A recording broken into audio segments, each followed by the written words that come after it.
So tonight on Garage Time, we are taking a major leap with our 64 Deluxe. Now, we've talked about this bus a lot. We are trying to get it ready for paint. Every time I think it's ready for paint, we decide to do something else to it. So we have a beautiful engine, super reliable. It's a Type 4 914. Really happy with this engine. However, I've had a tinkering to try a Subi swap. So we have decided, we purchased the kit. It should be in the mail right now, coming to our garage. So we're going to start the process, and we are going to remove this engine and prepare the space to get going on this new adventure. So some people question why I would do this. Why am I taking out a good motor and putting in a Subaru?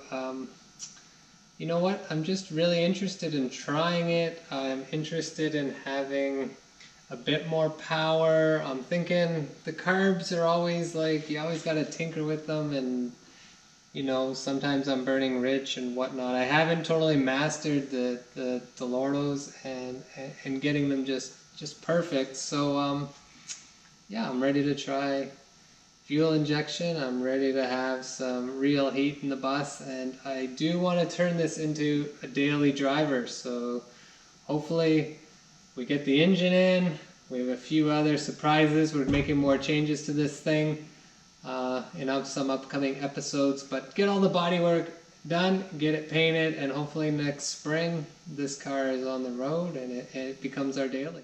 So what we've decided to go with is the 2.5 liter. So we're doing the 2.5 with the dual rads. We're putting the rads in here. I am not a fan of putting it underneath.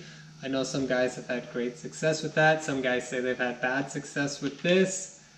I have decided to go with the Subi swap kit. They seem to be having good success with the rads inside the engine bay, so that is where I'd like to have them. You do have to relocate your battery. That's not really a big deal in my eyes, so relocate the battery. Rads in here.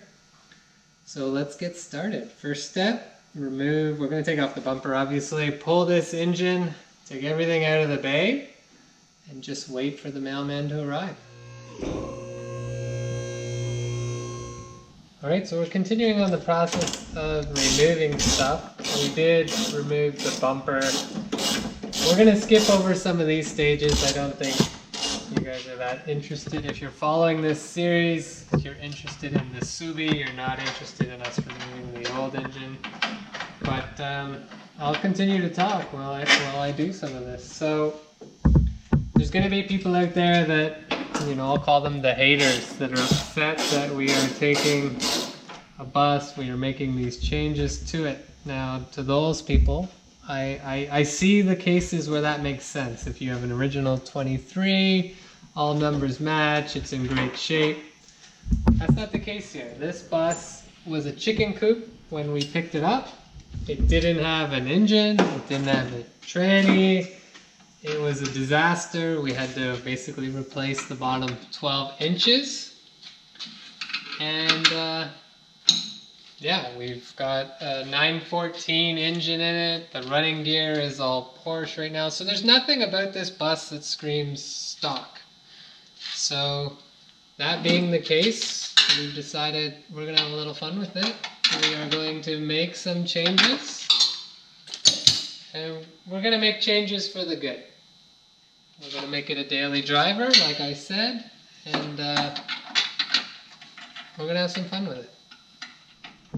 Okay, so we're just progressing on disconnecting. Spent a lot of time labeling all the electrical. I know a lot of this won't be used in the Subi, but we will want, obviously, some of them to be reused, so labeling them so we know what is what. We're going through the process of disconnecting the remote oil cooler. I have to disconnect my fuel lines. Started on our sync link, and I know this is a removal of the engine video, but if you're looking for an awesome system to keep your carbs perfectly synced up, or linkage for your carbs, I love this system. It worked really well. It's a cable system, and like it was bang on if it's adjusted right. So that's really nice. But the downside to this setup is the cable with these barrel nuts on it. To pull the engine, I have to pull the whole cable through. So that's been a bit of a nuisance because I seem to pull my engine out more than most people. So what I do is at the other end, I get a decent dental floss, tie the dental floss to it, pull my cable all the way through, leave the dental floss in, so then when I pull the cable back, it's nice and easy. It's easier to fish it through, obviously, if you have a pull string than if you don't. So I'm just going to keep tinkering here and removing more stuff. So we've gotten to the point that fuel's disconnected. We've pulled through our dental floss, so the fuel accelerator cable is removed. We removed all our air hoses to our breather, disconnected all the electrical, labeled it, put it off to the side, and crawled underneath and just loosened the last engine bolt or nut. So it should be free to pull. Beauty of the bus, remove the rear apron and pull this sucker straight back. So yeah, got a jack under it, and I'm gonna go ahead and start wheeling and pulling now.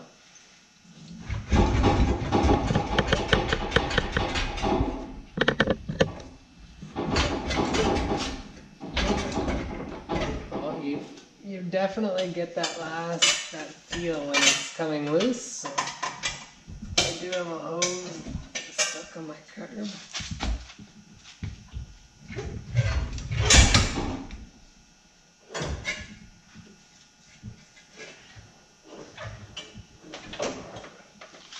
So it is free.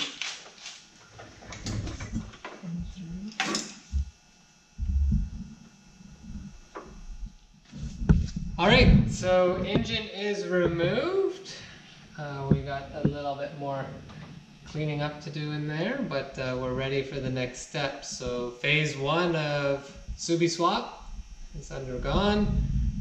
We're just waiting on parts. So yeah, we'll do a bit more cleaning up. We'll move this out of the way. Thanks for watching. Don't forget to subscribe. It's going to be an awesome series. See ya.